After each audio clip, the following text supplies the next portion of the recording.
Hello, everyone. Today we're going to talk about the Great Depression and the New Deal. This picture that I have on this first slide, I feel like it's just huge embodiment of the Great Depression. That we have this moment in time that things are going really well in the 1920s. Our economy is booming, everything's awesome, and then it just hits just a giant skid in the Great Depression in the 1930s. And you see this kind of dichotomy of that America's great, we're fantastic, or at least we used to be, and people are standing in bread lines in front of that advertisement. So very much of a dichotomy against the American dream and what had been happening up to this point and what is the reality. So the Great Depression. The Great Depression is going to be caused by a variety of different things. So we are going to have tariffs that are taxed on imported goods that are going to be increasing during this time. I'll talk about the Smoot-Hawley tariff more in a second. But that is going to be increasing the amount that other countries have to pay in order to trade with us. And so less people are going to trade with us, and they're going to have tariffs on our goods, which means we're going to be doing less business, and that's not a good thing. We are also going to have overproduction.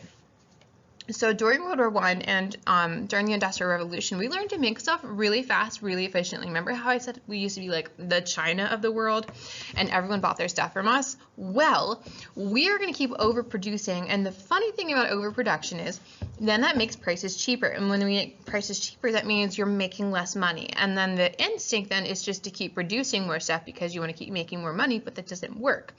And so when companies make less money, they're going to have to lay people off. They're going to have to fire people because they can't afford to keep as many people around, which then leads to underconsumption. This is going to cause a vicious circle. So people are going to start consuming less. They're going to start buying less stuff because you don't have money because you have been fired or laid off from your job because businesses are making less money. So you're going to spend less money because you have less money to spend, which then is going to just make this circle go round and round, right? That you have less money to spend, you're spending less money, businesses make less money, so they lay people off, and on and on and on and on it goes, which is going to be a huge piece for the Great Depression. We are also going to have risky stock practices happening during this time.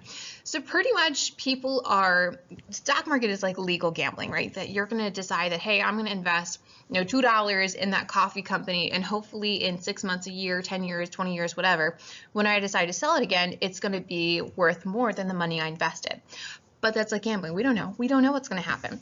And people are buying stocks on loans pretty much, and these loans are coming from banks. So it's money that they don't have that they're investing to gamble to maybe make more money, maybe not.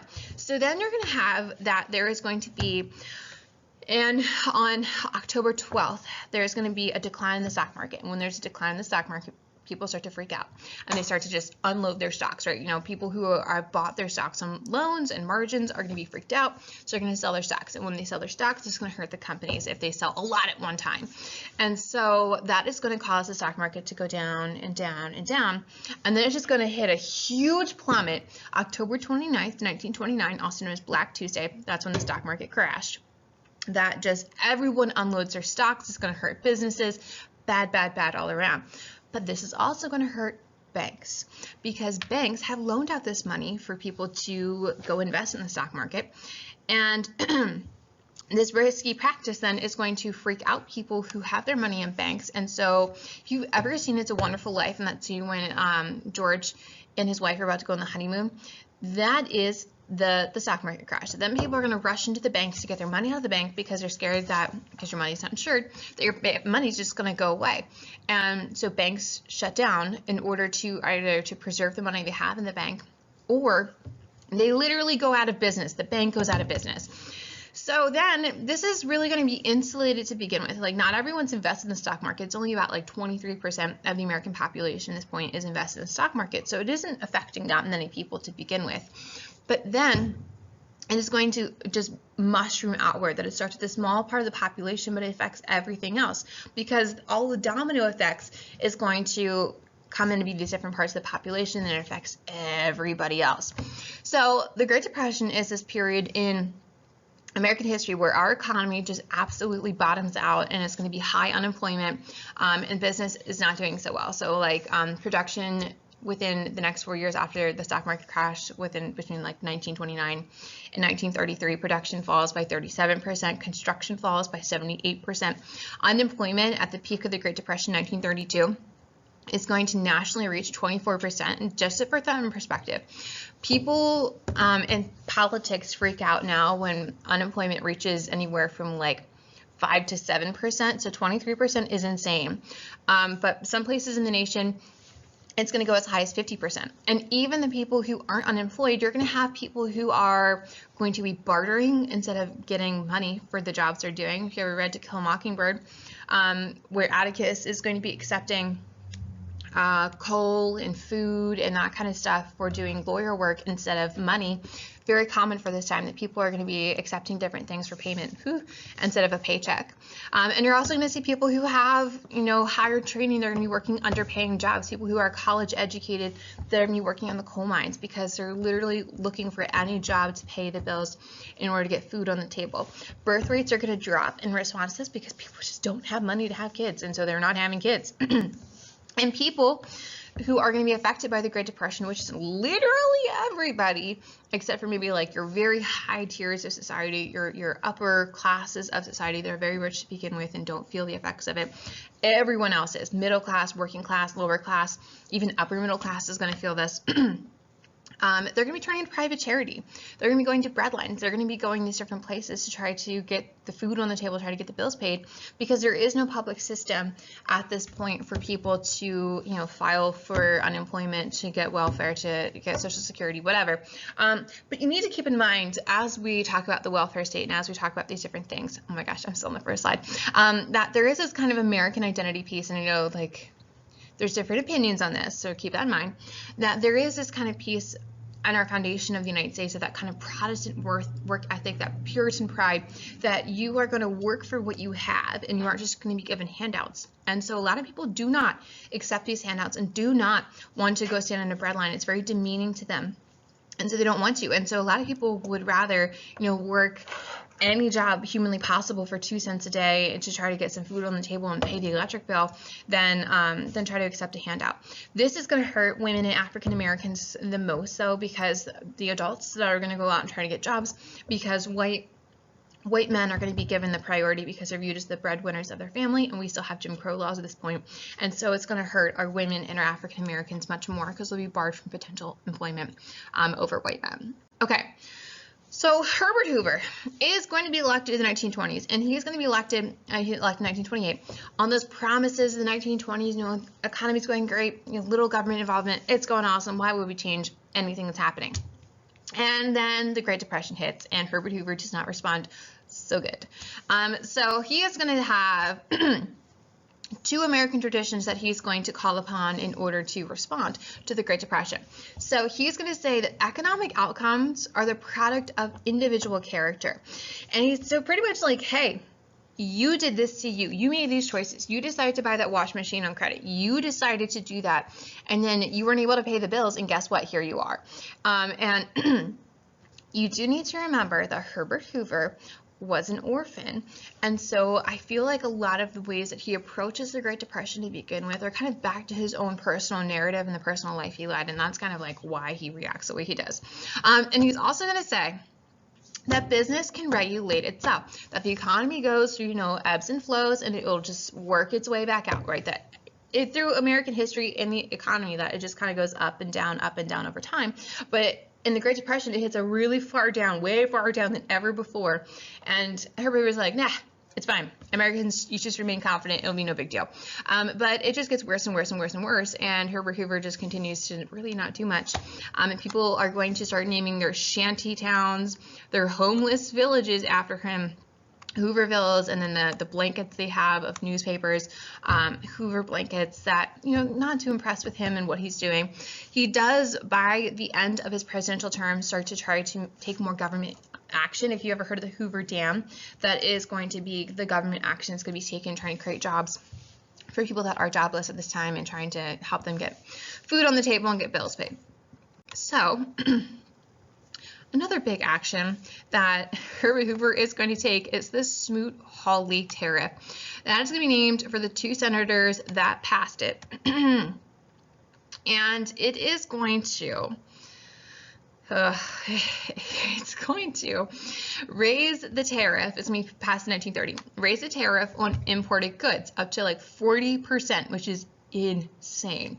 And then the other people, the other countries, Canada, Germany, England, France, everyone else is going to raise their tariffs on us as well. So not only do countries not want to come do business with us, now it's really hard for us to go do business with them. So it didn't work out so well. The Smoot-Hawley tariff is considered to worsen the economic depression because it is going to not increase business domestically like tariffs normally are thought to do, and then it's going to hurt our international business as well. And it's going to increase people's lack of confidence in the government and responding to the Great Depression. And it is going to increase isolationism during this time of that we aren't going to try to collaborate with other countries, we aren't going to try to do business with other countries, and it's just going to make things far worse. Okay, the bonus army. So this was a gathering of 12,000 to 15,000 World War I veterans who, with their wives and children, are going to come on to Washington, D.C. They're going to converge into Washington, D.C. in 1932, and they're going to demand bonus payment for their wartime services that they were promised and that they hadn't gotten up until this point. And they are going to demand this in order to alleviate their economic hardship of the Great Depression. And so they are going to be camping out below the Capitol building. You can see that right here. They're going to be building shanty towns on the Mall in Washington, D.C., if you've ever been there. And they are going to demand so many different things for their safety, but they are going to have, inadequate housing, sanitation, and food, and all these different things. But they have like a leader who is going to be organizing them, and they're actually quite organized. But the bonus bill is going to be defeated in Congress. That is proposed for our veterans, and they are going to have a lot of conflict with the. You can actually see that right here. With the police officers in Washington, D.C., they are going to drive out the demonstrators and the encampments. They're going to use tanks and tear gas. These are our veterans. And one veteran is going to be shot to death. Several veterans and several policemen are going to be wounded.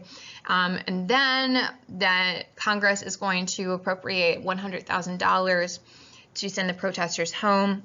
And eventually they do disperse. This is going to be a huge blow to Herbert Hoover, though, because it just makes him look really bad, really inept in dealing with things. And you're going to see there's going to be another bonus march in 1933 during FDR's presidency. And this is going to be handled actually by Eleanor Roosevelt, his wife, and her assistant, his assistant? I don't know. Someone's assistant. And they are going to pass, like there's no new bonus legislation, but they are going to create the Civilian Conservation Corps, an organization that is going to help veterans to find work. Okay. So moving on, take a minute and answer those analysis questions, and then we're going to talk about Franklin Delano Roosevelt. It's the 1932 election. This is going to be a historic battle because you're going to see Herbert Hoover is going to run for re-election, but people very largely want something new. They want something different. Who knew that would happen?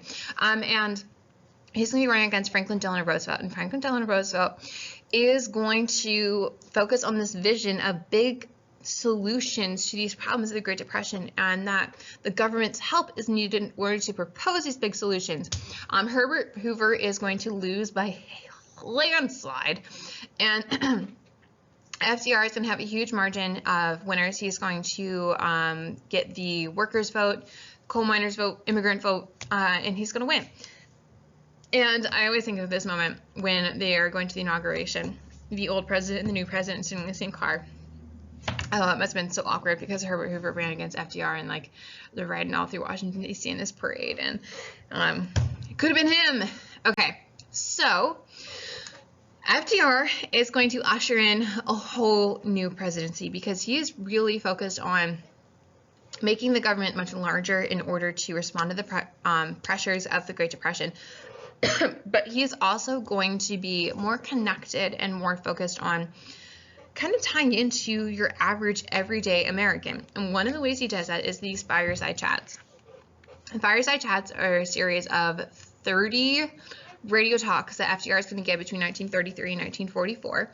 And they are going to be these times that FDR comes onto the radio, and I know it's so hard to think about this in 2019, but gonna come onto the radio, and this radio was like this centerpiece in your home. Everyone would go to it, you know, to listen to their shows, to listen to their soap operas, to listen to the sports news, to listen to the Olympics, like all these different things that you watch today and you stream on Netflix and whatever.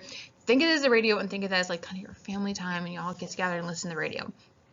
So FDR is going to be getting onto the radio, and families are going to come together, and they're going to listen to him, you know, talk about the New Deal. They're going to talk about the entry into World War II eventually, and he's going to just, you know, get down on the common man's level, and just, he's going to be called the great communicator, right? That he's going to be talking to the everyday person about the everyday things, about what is going on, and really trying to open up this secret process of what happens in government, and trying to, you know, give people confidence again, trying to make them say, yeah, we can do it. You know, this is the man that says we have nothing to fear but fear itself during the Great Depression. It's just empowering. Okay, so then that leads us into the first 100 days. So FDR, in his first 100 days, first 3 months in office, and this is kind of why I judge presidents off their first 100 days in office, although that's like not a ton of time, is because of FDR, because in his first 100 days, man went to town, right? He had visions and he went for it. So he is going to pass through a monumental amount of legislation through Congress in order to create the New Deal. And this is going to be a series of programs that are going to be focused on providing relief to people who have, you know, joblessness, homelessness, food, all those different pieces. Provide reform in order to make sure these problems never happen again, and make sure that, you know, no future generation has to have their own Great Depression. And then provide recovery, that we need to get the whole system back to where we were, to get business back to where it was, get people back to where they were, make sure that we are good to go as we move forward. This is going to be a record-setting amount of legislation that's passed through in the first 100 days, and a lot of that's because they're looking for new solutions, or looking for a new approach to it, because the hands-off approach was not working, and so, yeah, we'll try something else, see if it happens. Okay, so the first part of the New Deal that we're going to discuss is banking reform. So the day after his inauguration, FDR is going to start, there was like a fuzzy in the air,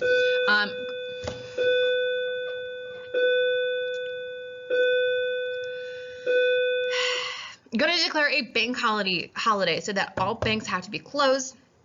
And he's going to pass the Emergency Banking Act that's going to call for the Treasury Department to reopen banks that have enough money in the bank in order to operate. So pretty much they're going to come around the bank and they're like, hey, show us your books, show us your money, make sure you're good to go.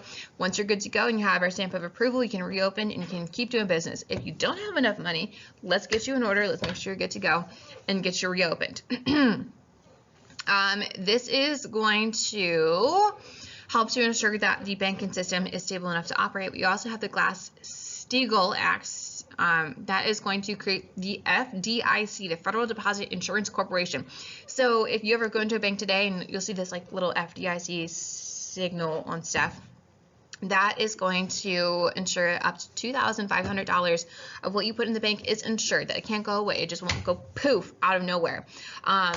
For example, my granddad, he was 8 when the Great Depression hit, and he had worked at a chicken farm all summer and had earned like $10 or something, right, which is big money, and had put it into the bank, and then Great Depression hits, his bank closes, that money is just gone. His $10 never to be seen again. It just is what it is.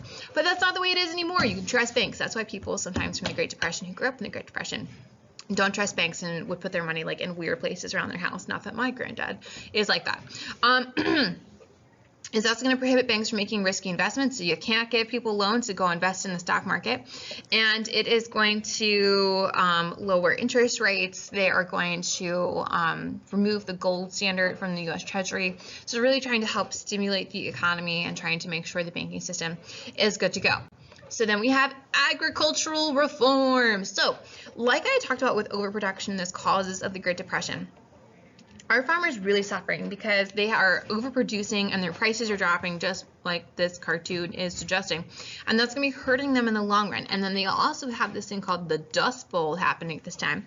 The Dust Bowl is just like bad farming practices and a drought kind of put together that there's just huge dust storms happening in the Midwest at this time, so our huge farming area of the United States, and they can't grow stuff. It's just impossible. So they have a couple of different ways they need to respond to this. We have the Agricultural Adjustment Act that is going to be a direct government regulation of the farm economy. This is going to provide subsidies to farmers to cut their productions so they aren't making as much stuff, so that prices can then rise up to a more normal amount to support their day-to-day life. So like wheat, cotton, corn, hogs, rice, tobacco, dairy, all that stuff. And actually there's still subsidies around today that were started during the New Deal for farmers. You are going to see also the National Recovery Administration that's going to create a self-governing private association of 600 industries that are going to be trying to put business back on their feet. And you're going to see that there are going to be various programs as well in order to replant prairie grasses, in order to inform farmers about good farming practices, irrigation, all that good stuff in order to help combat the Dust Bowl. Then we have the unemployment relief. So excuse me, this is going to be people who have lost their jobs. And this is what I was talking about with, gosh, that peak of unemployment. Actually peaks in 1932. I don't know why it says peaking in 1933, whatever. So we have the Federal Emergency Relief Administration that is going to have payouts. We're going to avoid payouts for people.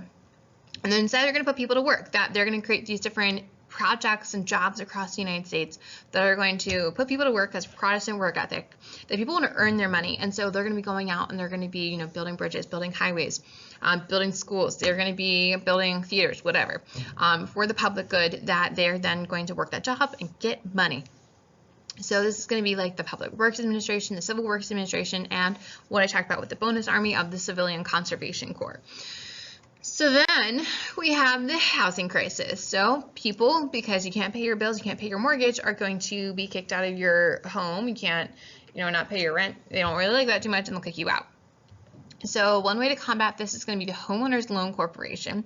That's going to be created to refinance mortgages that people can then go and refinance how much they have to pay in accordance with how much they're making now, and to keep people in their houses to make sure that they have somewhere to live. We also have the Housing Act of 1937. It's going to change the mortgage system overall. Our critics of the New Deal, they're going to come from the right and they're going to come from the left. So both conservatives and liberals are going to be criticizing Franklin Delano Roosevelt for going too far or not going far enough. So we start off with the Republicans are right, because they are on the right now. They are conservatives at this point in history. And they're going to create the Liberty League. And with conservative Democrats, they are going to fight the New Deal. They feel like that FDR has misused his power. He is overstepping the bounds of the executive branch, and that the New Deal is too much government involvement, too much big government. And so they're going to create the radio broadcasts, pictures, billboards, direct mailings. They are going to have a court case that is going to strike down the Agricultural Adjustment Act, the Rural Retirement Act, and the debt relief efforts. They're going to strike down certain parts of the New Deal. So you're going to see that they're going to be really drawing into question the constitutionality of the New Deal and what FDR is trying to do. And then we're going to have our criticism from the left, from our Democrats. Dr. Francis Townsend is the big one, who is the big critical person of New Deal and FDR, and he's going to create his own kind of New Deal that is going to be even farther left and more government involvement than what FDR has. And this is going to have a pension for people over 60. Father Coughlin is going to be a big name who's very critical of the New Deal as well. He is the organizer of the National Union for Social Justice. He's going to say that the New Deal isn't doing enough.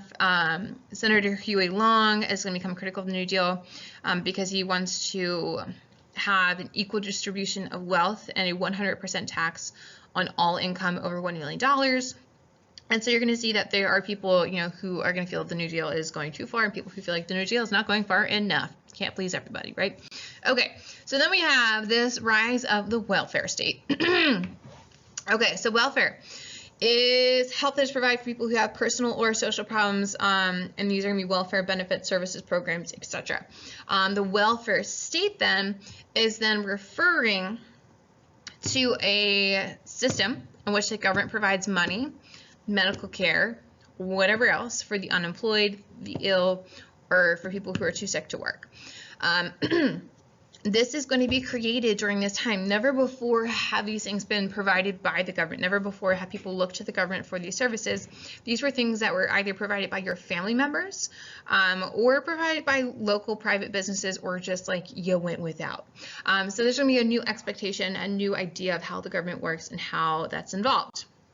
And so then last but not least, we have the Social Security Act.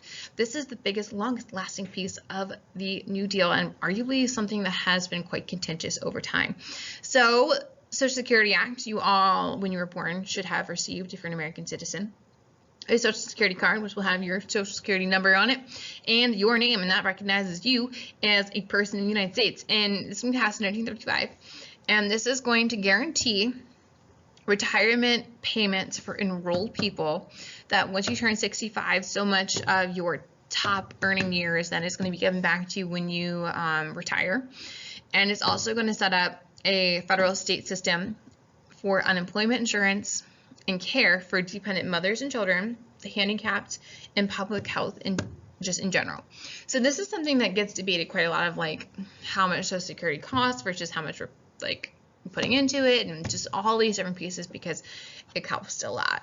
Okay, so now take a minute and go answer your analysis questions. If you have questions for me, you can sign up for Key Time right there. You can put them into the back box thing on the back gray table when you walk in, or you can just come ask me, or you can ask them in class, or you can post it at Moto. I'm sorry, this was a little bit of a longer lecture and I talked really fast.